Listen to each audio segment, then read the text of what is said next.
Madam President, the President of the 88th session of the UN General Assembly, Madam Annalena Baerbock, Secretary General of the United Nations, Antonio Guterres, Excellencies, Heads of State and Government, distinguished delegates, ladies and gentlemen. I congratulate you, Madam President, on your election to preside over the 80th session of the UN General Assembly. Madam President, you can count on Kenya's full support throughout your tenure as you steer the Assembly into the future. Ladies and gentlemen, 8 years ago, in the aftermath of the unprecedented global destruction and devastating war, the international community came together in hope. They created this organization, the United Nations, as a shield against the horrors of war, as a platform for dialogue, and as a bridge to a better, fairer, more secure global community. What is often forgotten or not mentioned today is that the United Nations grew out of the failure of the League of Nations that existed between 1919 and 1945. The League of Nations did not collapse for lack of good intentions or noble objectives. Formed at the end of the First World War and as part of the Treaty of Versailles, it was humanity's first attempt to build a permanent international organization to stop aggression and war and bring nations together. Its ambitions were to achieve collective global security, disarmament, peaceful dispute resolution, and cooperation on humanitarian and social issues. Despite these ideals, the League of Nations failed. The United States never joined, other great powers came and went, and without enforcement authority, its condemnation carried little weight. When Japan invaded Manchuria, when Italy marched into Ethiopia, and when Hitler openly defied its rules, the League stood by, helpless and powerless. By the late 1930s, its credibility had collapsed, and with the outbreak of the World War II, it was rendered irrelevant. Madam President, this history is both a lesson and a warning. Institutions rarely fail because they lack vision or ideals. More often, they drift into irrelevance when they do not adapt, when they hesitate to act, and when they lose legitimacy. To remain relevant, institutions must be reimagined, must be reformed, renewed, and aligned with emerging realities. 8 decades ago, the founders of the UN sought to correct the failures of the League of Nations by creating a stronger, more inclusive organization anchored in the principles of, and I quote, "We the people of the United Nations, determined to save succeeding generations from the scourge of war," end of quote. Today, we are gathered for the UN at 80. The question is unavoidable. Is the United Nations relevant to the demands of our time? Can it continue to serve humanity in the face of current realities? Or has it become a relic of a bygone era? Madam President, Excellencies, we meet against a grim global backdrop. Conflict rages in Eastern Europe, the Middle East, the Sahel, the Horn of Africa, and beyond. Climate disasters grow fiercer by the day. Inequality deepens, pandemics loom, and technological disruptions outpaces governance. Instead of trust, mistrust is spreading. Instead of solidarity, fragmentation is taking root. In place of hope, anxiety fills our global community. We are living, to borrow from the words of the founders of this institution, not in larger freedom, but in growing uncertainty. At this moment of turbulence, when we most need a strong United Nations, the organization faces its deepest crisis in credibility and capacity. Funding cuts have paralyzed its operations. Bureaucracy has slowed its response. The Security Council remains frozen in the post-war structures of 1945, unable to act inclusively, with fairness, and with speed. Ladies and gentlemen, I can, however, state with absolute conviction that the United Nations has been one of humanity's greatest achievements. For 8 decades, it has held back the specter of global war, calmed conflicts from Cambodia to Liberia, and stood guard in some of the world's most dangerous places through the courage of its peacemakers and peacekeepers. Few institutions in humanity's history can claim such a legacy. The United Nations has stood at the front lines of humanitarian crisis, from famine relief in the Horn of Africa to emergency shelter for millions of Syrian and Ukrainian refugees. It was at the forefront in the eradication of smallpox, coordinated global responses to HIV and AIDS, Ebola, and COVID-19, and continues to champion universal vaccination. Its agencies have advanced women's rights, protected children, safeguarded refugees, and set global norms on everything from disarmament to climate action. The UN Sustainable Development Goals remain a shared blueprint for human progress. These are achievements no nation could have achieved alone, however rich, however great, or however powerful. And yet, every institution, no matter how noble its origins or impactful its legacy, must adapt to changing times or slide into irrelevance. Today, the United Nations stands at a crossroads of renewal on one hand or decay on another. Put differently, after 80 years, the rhymes of time are calling on us to reimagine the original promise that inspired the founding of the United Nations, and that is the quest for global peace, development, and human rights. But this call must now be answered in a global context that is profoundly different from the post-war era in which the UN was conceived then. We would be denying the cold, hard truth if we say that the United Nations is delivering as it should.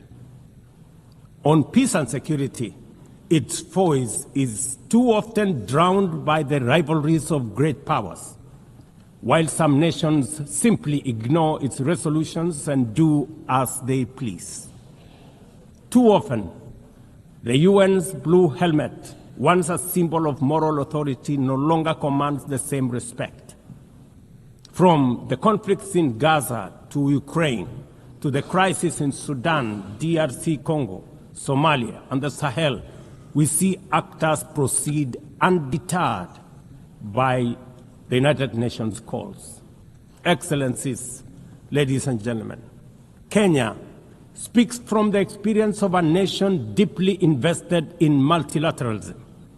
For decades, we have placed our troops and police in harm's way for peacekeeping missions across Africa and beyond, from Somalia to Democratic Republic of Congo, from South Sudan to most recently in our neighborhood here in Haiti.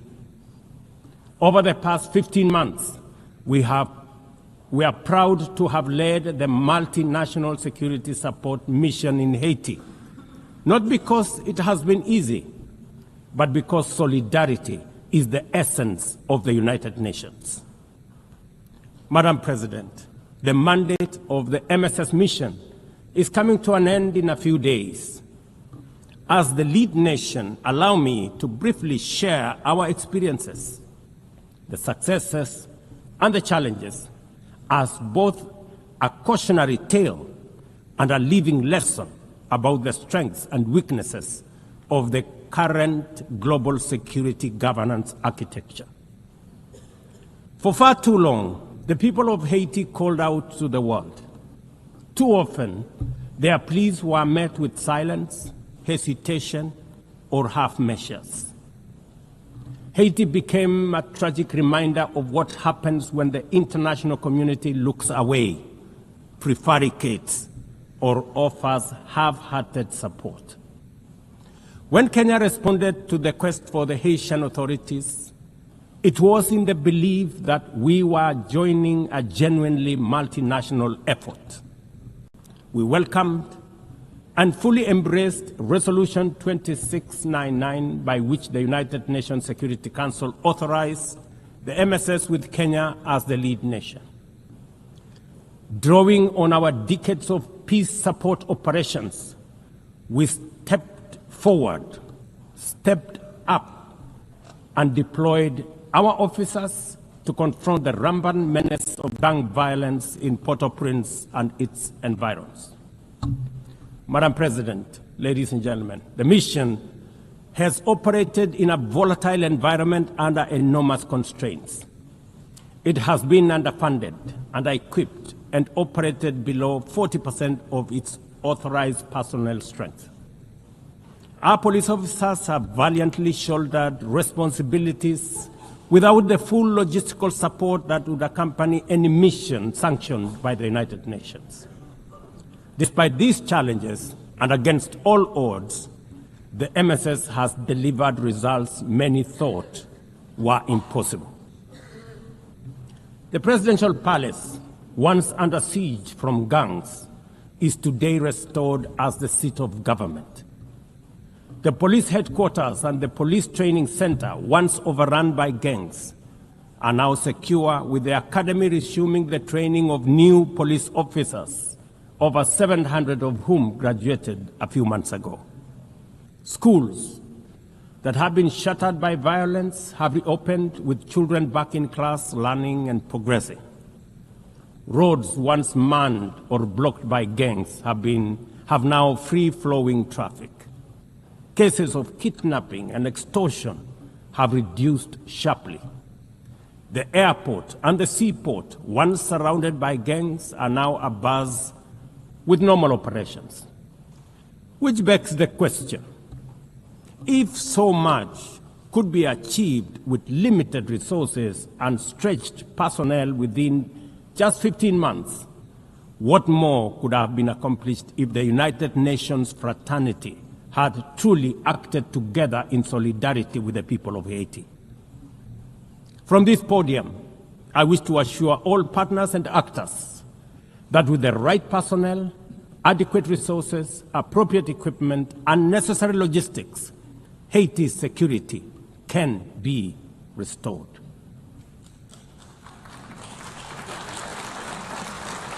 Gangs can be neutralized and the safety of streets, schools, hospitals, and homes secured. The continued harassment, abductions, and criminal acts undermining the lives of Haitians are unacceptable, unjustifiable, and must be stopped by this organization, the United Nations. Madam President, as the UN Security Council deliberates on the next steps, we must not lose sight of the fact that the situation in Haiti demands sustained, coordinated, and undivided international attention. A careful and orderly transition from MSS is essential to consolidate the hard-won gains so far achieved. I urge the Security Council and all partners to remain steadfast in ensuring that Haiti moves forward on a path of peace, stability, and renewal. Ladies and gentlemen, on human rights, our principle is clear and unwavering. The protection of civilians and respect for humanitarian law cannot be applied selectively. We cannot condemn suffering in one place and turn a blind eye in another. Kenya is gravely concerned by the humanitarian catastrophe in Gaza and by the immense suffering of civilians caught in the devastation of disproportionate military operations. At the same time, we call for the unconditional release of Israeli hostages. In line with the African Union and United Nations resolutions, we also call for a permanent ceasefire, for strict adherence to international humanitarian law, and for the launch of a credible political process. Only through such a process can the vision of a two-state solution be realized, where Israel and Palestine live side by side in peace, security, and stability. Kenya is equally deeply troubled by the worsening humanitarian situation in Sudan, where innocent citizens are caught in the crossfire of a needless war. We fully endorse the Quad, comprising Egypt, Saudi Arabia, the United Arab Emirates, and the United States, in affirming that there cannot be a military solution and that only political dialogue offers a viable path forward. We join the Quad in urging all parties, including SAF, RSF, and the external actors, to respect Sudan's sovereignty, unity, and territorial integrity, and firmly reject any attempts to divide the country, reaffirming our unwavering support for a unified Sudan for the benefit of all its people. Excellencies, distinguished delegates, those who look to the future with a clear vision know that climate change is not only the single greatest threat of our age, but also one of the greatest transformation opportunities of our time. The global stocktake has made it plain that the world is off track. Current national determined contributions are steering us towards temperature rises far beyond any safe threshold. This is the difference between survival on one hand and devastation for millions across the world on the other. Kenya and Africa are not passive victims of this crisis. We are taking bold steps showing that climate action is not only possible, but can also be the foundation for inclusive growth. We are building a climate-resilient society by embedding adaptation into every sector, from agriculture and energy to infrastructure and livelihoods, to sustainable mining and artificial intelligence. This ambition is visible on the ground. Today, 93% of Kenya's electricity comes from renewable sources: geothermal, wind, solar, and hydro. We are expanding investments in e-mobility, climate-smart agriculture, clean cooking solutions, and green manufacturing.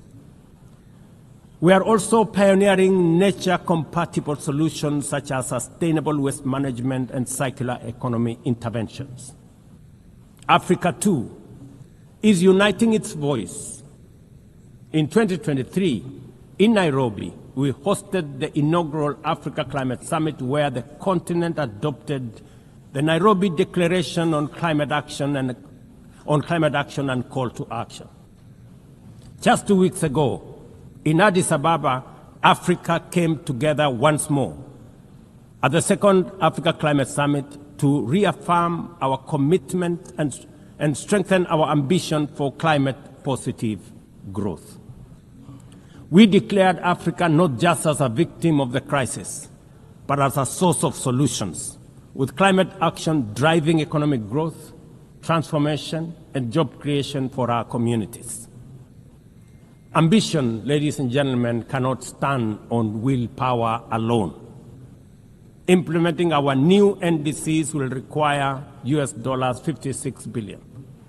That is why we call on the global community to unlock the $300 billion agreed at Baku and to accelerate negotiations towards the new 1.3 trillion goal under the Baku-Belem roadmap.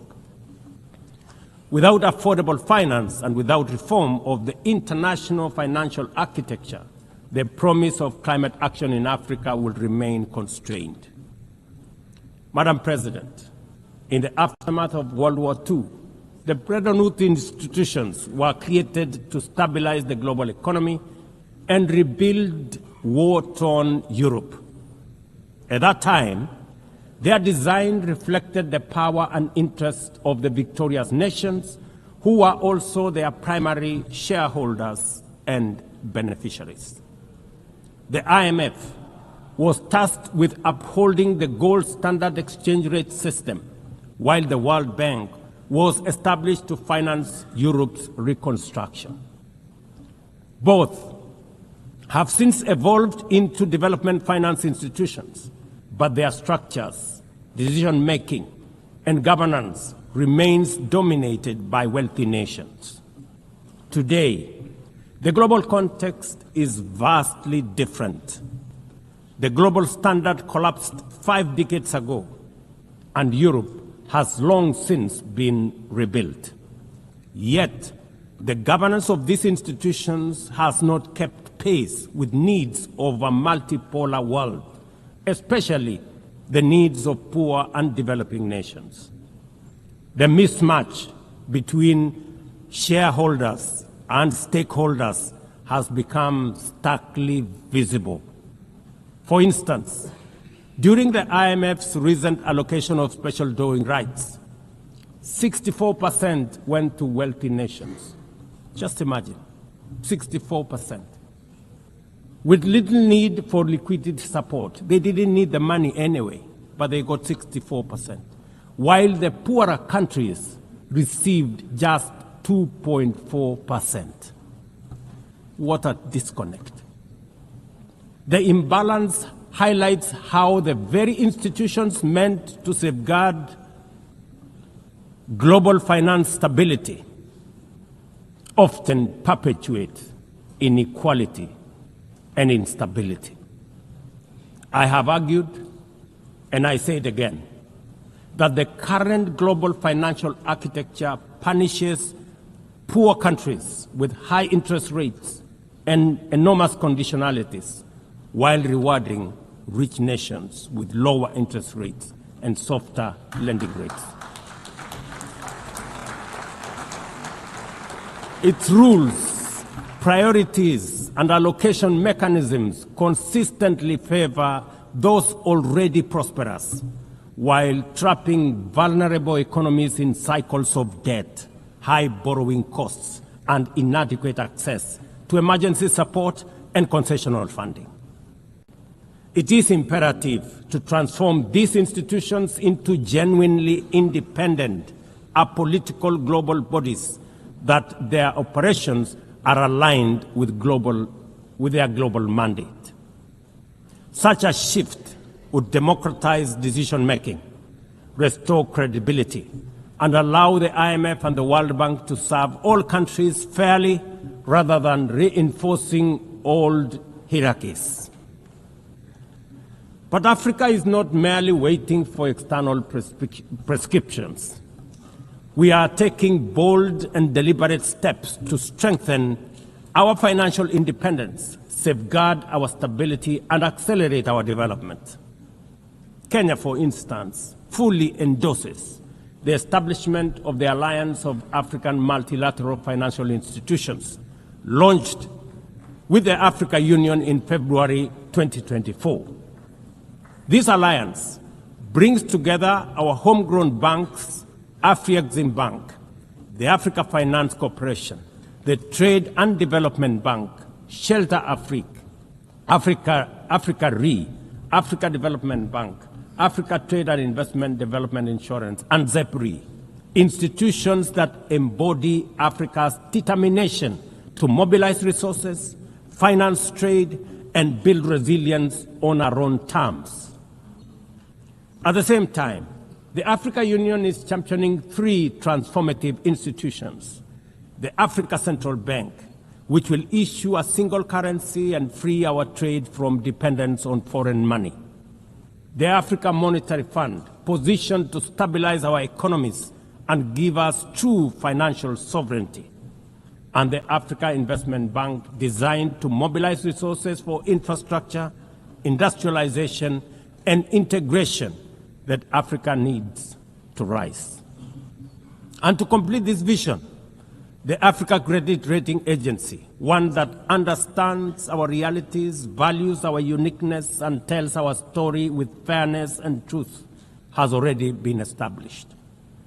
Excellencies, as we mark the 80th anniversary of the United Nations, Africa also marks 20 years since the Ezulwini Consensus and the City Declaration, the two historic milestones that establishes the common African position on UN Security Council reforms. For 2 decades, Africa has spoken in one voice, demanding justice, equity, and representation in the highest organ of global governance. This demand, however, continues to be ignored, deferred, or endlessly debated to the detriment of both Africa and the legitimacy of the United Nations itself. You cannot claim to be the United Nations while disregarding the voice of 54 nations. It is not possible. Africa is no longer willing to wait on the margins of global governance while decisions about peace, security, and development are made without our understanding, without our perspectives, and without our voice. Africa's exclusion is not only unacceptable, unfair, and grossly unjust, it also undermines the very credibility of the United Nations, this organization. Africa dominates most of the Security Council agenda, provides some of the largest contingents of UN peacekeeping forces, and bears the heaviest costs of instability. Yet we remain the only continent without a permanent seat at the main table where decisions about our destiny are made. Africa deserves, ladies and gentlemen, at the very least, 2 permanent seats with full rights, including the right to veto, and 2 additional non-permanent seats on the United Nations Security Council. The world must understand that reforming the Security Council is not a favor to Africa or to anybody. It is a necessity for the United Nations' own survival. If the United Nations is to remain relevant in this century, it must reflect today's realities, not the post-war power arrangements of 1945.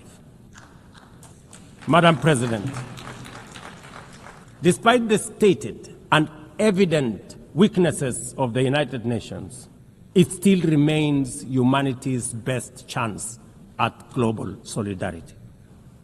No other institution has the universal legitimacy or convening power of the UN.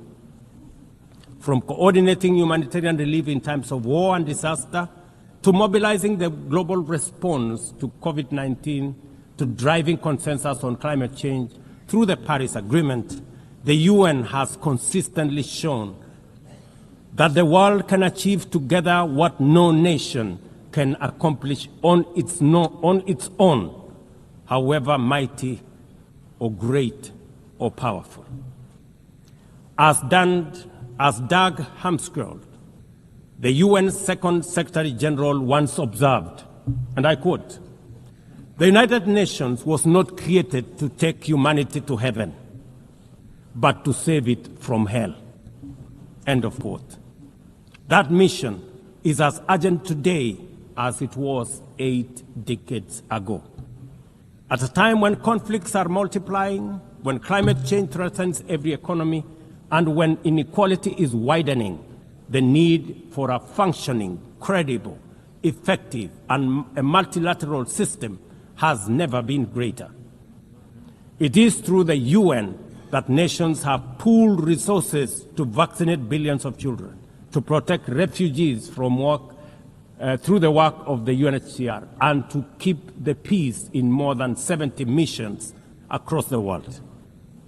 Without the UN, these achievements, modest though they may sometimes seem, would not have been possible. That is why we must resist the temptation to give up on the UN or abandon it. We must make it fit for purpose, reform its structures, strengthen its mandate, and ensure its decisions reflect today's realities rather than the geopolitical map of a bygone era. As one of the hosts of the UN headquarters and the only one in the Global South, Kenya stands ready to do its part to enable the organization to go through this phase of renewal successfully as envisaged by the Secretary General under UN Haiti reforms. In conclusion, Madam President, ladies and gentlemen, the 80th anniversary of the United Nations must be more than a commemoration. It must be a turning point for the organization. Let us seize this moment to reimagine and rebuild the UN into a body that commands legitimacy, responds with speed, and delivers justice for all. I thank you, and God bless you. On behalf of